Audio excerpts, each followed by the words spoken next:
The barn is finally clean. Hallelujah. Shane was able to scrape today. I did attempt scraping at first. The top layer was starting to thaw, but the manure was still pretty frozen. We had a lot of good suggestions to use the pallet forks to break up the manure, but my husband is hard-headed and can sometimes be an idiot, so instead of doing that, he decided to beat the shit out of our bucket and our barn. Any comments on this barn scrape? I'm just happy it's over, and the cows can walk on not a foot and a half of manure.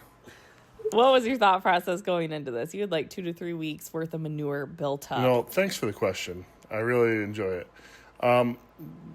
My thought process was just drive back and forth with the bucket down until I seen concrete. But that's not what you did. You started at the very beginning of the barn and you like made a really big pile. To be honest, I thought you were going to take the manure out from that pile, but instead you flattened it back out and then drove over it and then went to the middle of the barn and made another big pile and then flattened that out and then went to the end of the barn and then started scraping. In the heat of the moment, I just kind of put my headphones in and stopped thinking.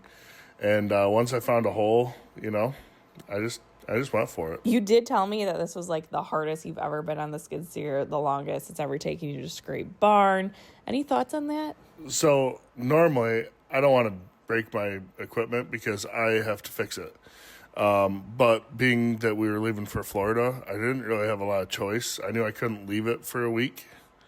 So I just beat it. Speaking of breaking equipment, as we said, you beat the shit out of the skid steer for like 30 minutes, and then I got back in to start bedding barn, and the tire pops while I'm driving it after you just beat the shit out of it. It's on you.